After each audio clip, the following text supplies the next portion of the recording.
You're listening to the Story By podcast. This show features short fiction with two things in common. First, I wanted to share them. Second, the rights to option or produce them for other media are available. My name is Lewayne L. White. I'll be the host and narrator.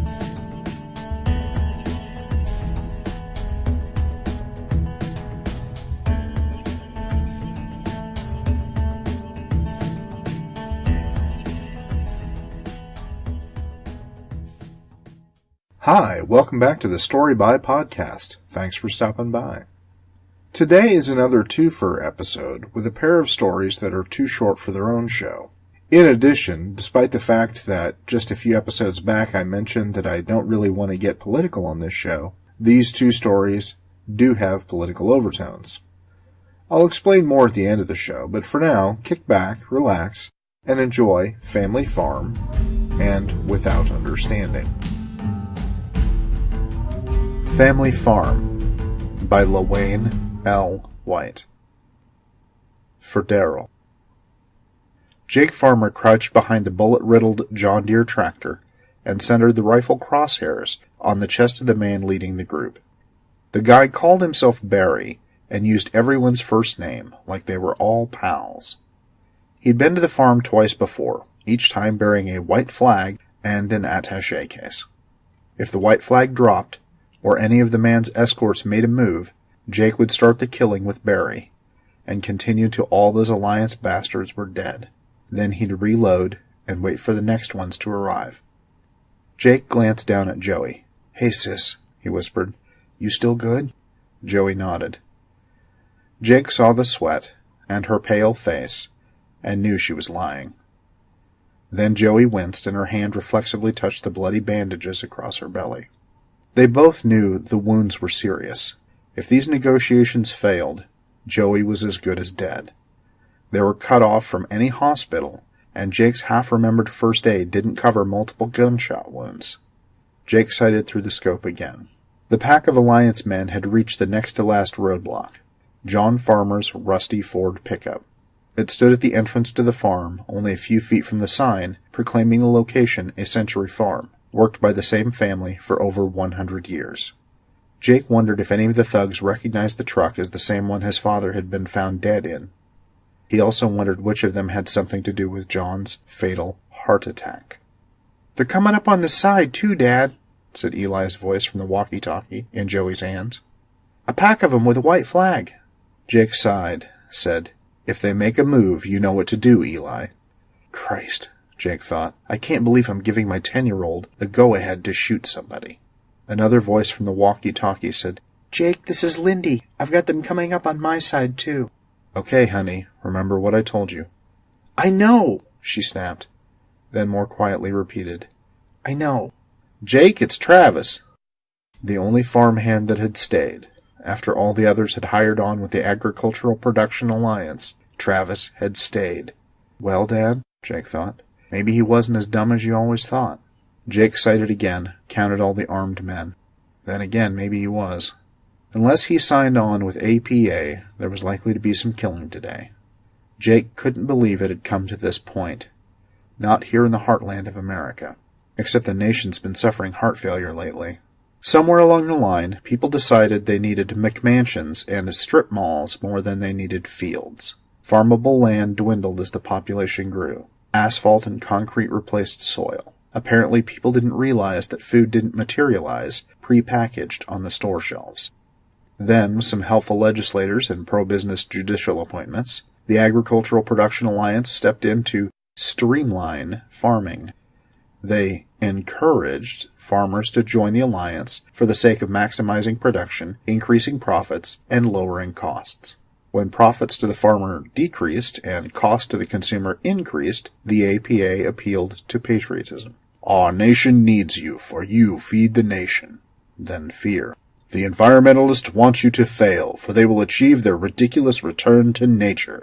The terrorists want you to fail, for it will weaken the nation." Then they offered money, and if you didn't accept, they took your farm, and maybe your life. The Alliance men stopped at the pickup. One of them placed a speaker on the ground and handed a microphone to Barry. "Jake," Barry said after a few seconds of feedback, I'd like to take this opportunity to apologize for the earlier misunderstanding. Misunderstanding? One of your goons shot my sister. Barry paused, then said, I'd like to point out that she also killed one of my men. Jake glanced down at Joey, who smiled and raised 4 fingers. But regardless, this is your last chance. We have a final offer that I think you'll find very generous. You decided you don't want the farm? Jake yelled back. Actually, we'd still like that farm very much. So much so that we're willing to pay you 3 times what we originally offered. For a split second, Jake considered that number. He could go back to college. Eli could eventually go to college. Hell, they could just leave Iowa forever. Get the hell out and settle somewhere they didn't have farms.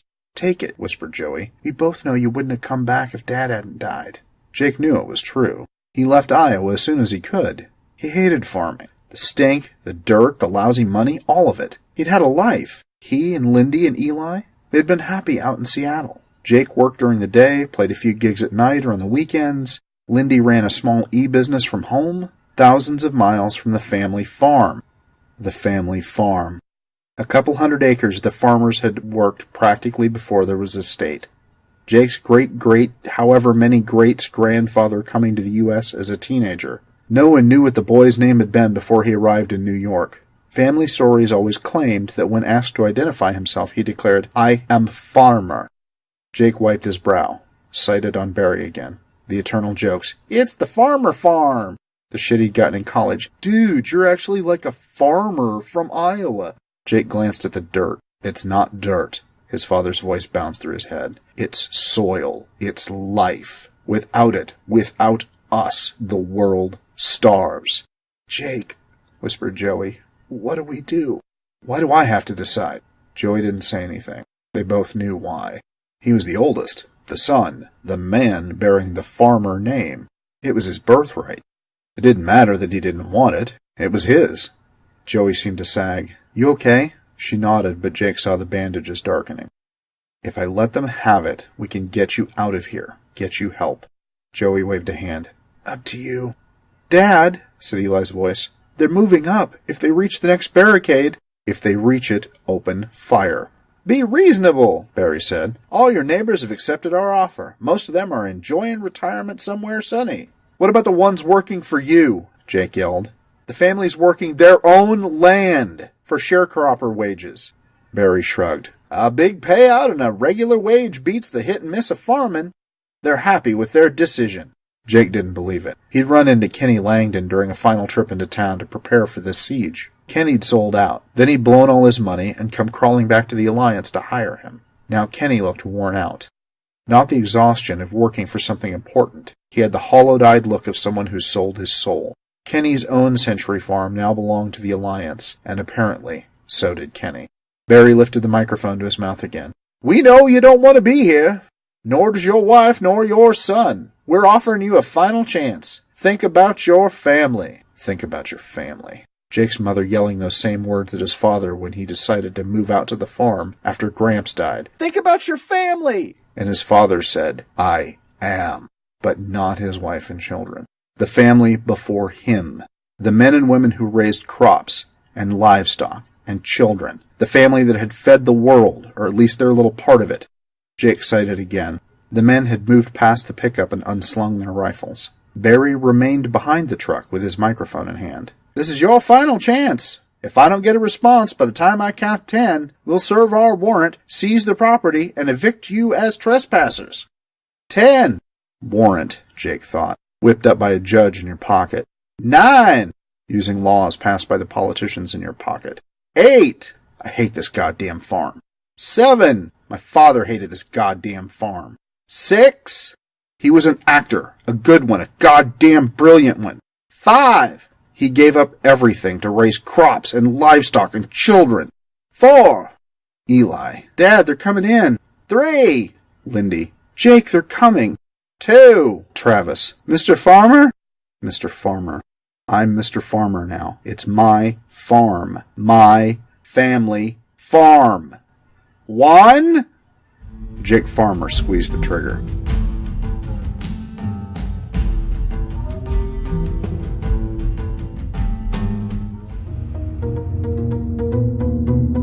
Without Understanding by Lewayne L. White. Nearly all legislation involves a weighing of public needs as against private desires, and likewise a weighing of relative social values. U.S. Supreme Court Justice Louis Brandeis. "I'm sorry, Senator," said the doctor, "but all the tests confirm my suspicions." "AC/DC?" replied James Carlton Banks III. The holographic image of Dr. Alice Greenleaf nodded. "You can't come in here and tell me to my face?" Senator Banks said, scowling. The hologram of Dr. Greenleaf shook her head. "Your particular case of accelerated chimerical degeneration of cells is well advanced, Senator. That's why I've secured you in that clean room. You can't risk coming in contact with anything that might trigger a mutation.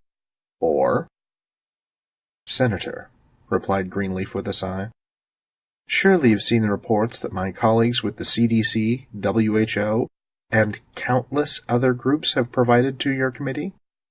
Banks shifted slightly. "I sort of remember some icky pictures, and something about this region in sub-Saharan Africa." Greenleaf sighed again. "Senator Banks, your body's cellular material is mutating at a rapid rate. Changes that might have taken centuries, perhaps millennia, can now happen within hours if your DNA encounters stimuli that triggers that mutation." "Mutation? Is that some of that evolution junk?" Greenleaf sighed yet again. "Senator, even if I were completely covered from head to toe in a clean suit, there is a risk that some microbe might travel into that room with me. Perhaps I'll have a cat hair on my clothing. If the cat DNA comes in contact with yours, you may find yourself with whiskers, night vision, and an urge to groom yourself with your tongue." Banks waggled his eyebrows. "Maybe you could come in here and groom me with your tongue, Doctor." Greenleaf stopped herself from sighing again. "Senator, if you'd reviewed our reports—" "Look, Doc," Banks said, "I'm a busy man. Break it down for me. You got a cure?" "Again, our briefing to your committee—" "Look, I got it. Read some papers, lesson learned. Can you fix me or what?" "We've been experimenting with something we've called Escape that might help you." "Escape? Isn't that some kind of car?" Banks replied. "Can you use that name? Isn't it trademarked? Your marketing department better come up with something better, or the pharmaceutical companies won't touch it." "Embryonic stem cell adjustment procedure elective, Senator." "Whoa, stem cells," Banks said, raising his hand. "Can't be messing with those. That's a potential human life there. I represent constituents who don't go in for that Frankenstein stuff." A slight smile touched Greenleaf's face. "I'm sure you're as familiar with the use of stem cells for medical purposes as you are with all the subjects on which you voted." "Absolutely," Banks replied. Then he furrowed his brow. "Did you just say what I think you said?" "I don't think so," replied Greenleaf, "but I'd forgotten your position on stem cell research." Banks watched Greenleaf's hologram tap the keys of a computer keyboard he couldn't see. "Oh," Dr. Greenleaf replied, "I guess there's no point in explaining the process any further." "What?" barked Banks. "What about my condition?" The Greenleaf hologram looked up from an invisible monitor. "Do you recall voting on the Federal Reporting Enabling Examination and Denial of Medical Care Act, Senator?" Banks smiled. "Sure, freedom," he replied. "That was, medical stuff. Protecting insurance companies from junk lawsuits or something. Important for the economy. I represent a lot of constituents in the insurance field." "Specifically," Greenleaf continued, "do you recall the Plans Amendment to Freedom?" "Political stuff, national security. Very important amendment. My advice, I considered it my duty to protect this great country from threats foreign and domestic." "Yes, well, that's where there's the problem, Senator. The Political and Legal Action Against National Security Amendment." Banks leapt to his feet, face reddening. "What? Those laws are there for your protection. Don't tell me you're one of those squishy, liberal, bleeding hearts that don't care about our country's freedoms. Without the law, where would we be?" "Quite the contrary, Senator Banks. I intend to follow the letter of the law." Banks looked at the hologram, slightly confused. "So what's the problem? Get me cured and—" Greenleaf raised a semi-transparent hand. "If I may," activating a small touch screen that appeared before the senator's eyes, Greenleaf said, "Try and keep up with me, Senator Banks." Pointing to a series of glowing diagrams, Greenleaf said, "AC/DC, which both stimulates and degenerates cellular activity, will cause rapid changes in your body's cellular structure. Initially, some of these effects might seem appealing, with the potential for superhuman abilities, but eventually your body will burn out, or the mutations will interfere with your normal function, and the cells will begin to break down. That's the part where I die, right? Greenleaf nodded. Escape, currently the only treatment that might prevent your eventual mutation into disassociated, degenerated cellular sludge, relies on embryonic stem cells to— See, there's that Frankenstein. Senator, please, Greenleaf interrupted. The flexible nature of M stems enables them to become whatever we need them to be. Combined with nanotech controllers, we can use them to replace whatever cellular matter in your body begins to degenerate. If your liver, for example, begins changing into a fish, nanodocs will activate nearby M stems to regenerate the liver. Banks looked confused, but nodded. So whatever starts to fall apart could be fixed as soon as the nanodocs detect any change. So I'd be cured. The Greenleaf hologram shook her head. No, merely stabilized. You would always be a carrier, but you wouldn't die from AC/DC. You could live a healthy, likely very lengthy life. Banks nodded, thinking. However, Greenleaf added, because of recent changes in healthcare and insurance regulations, escape isn't covered by insurance. No problem, Banks said. I can pay for it. No doubt, replied Greenleaf. However, there is one other issue. What? Remember when I mentioned freedom and plans? Banks nodded. Well, one of the provisions of freedom enabled me to electronically search every scrap of information available about you, Senator Banks. I've got nothing to worry about. I have nothing to hide, the senator said, puffing at his chest. That's true, Senator, Greenleaf replied. More accurately, it's not possible to hide anything. And? Do you recall speaking before the National Organization Opposing Nanotechnology? Noon? Great group of people, Banks said with a politician's smile. Even fed me a decent meal. And the Organization Countering Technological Oppression of People United Against Stem Cell Research, Evolution, and Welfare? Octopus crew? Nice people. Very spiritual. I'm sure, replied Dr. Greenleaf. Do you recall signing a petition they presented to you? Banks looked blank. Did I? Indeed you did, Greenleaf said. It was, and I quote, a call for the end once and for all of any and all research and medical procedures involving the use of embryonic stem cells or other methods that destroy potential human life. End quote. Well, Banks said, I do have a lot of constituents who feel very strongly that all life is important. Even yours? Banks blinked. I'm sure. Why? Greenleaf shrugged. It's just that one of the writers added to plans included an exclusion of medical treatment for those opposed to the medical procedures on religious or moral grounds. Well, religious freedom is important to the security of our nation, said the senator. It's one of our most important freedoms. No one should be forced to undergo a procedure they find ethically— Banks paused. Wait, are you saying— I'm saying, Dr. Greenleaf replied, that your signature on the Octopus Crew petition qualifies as a religious or moral opposition. That, in turn, means that under the convoluted provisions of plans— Wait, Banks interrupted. That doesn't include me. I'm a senator. Besides, what bonehead would sign a law that prevents him from getting— A hologram document appeared before the hologram doctor. I believe that's your signature, Senator? Banks swallowed. And this, Greenleaf added, pointing to another hologram hovering beside her image, looks like footage of you taking credit for protecting your constituents' freedom by signing this bill into law.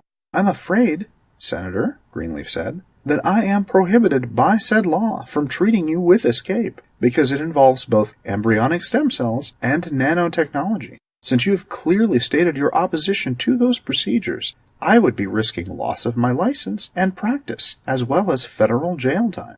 The law is very specific. Banks sputtered. But that's not what I didn't read that part. I didn't know. Banks reddened, then yelled, Can't I sign a waiver? The Greenleaf hologram shrugged. There isn't any provision in plans for a waiver, Senator. One of the bill's co-sponsors specifically opposed adding such a provision because he didn't want— Greenleaf raised a finger and said, Just a moment, let me find it. She typed at her keyboard, then read aloud. The potential for extreme legal measures to force or coerce a patient to undergo a procedure they find unethical, immoral— But I want to do it. Can't we sort of bend the— I'm sorry, Senator, Greenleaf replied, but without the law, where would we be?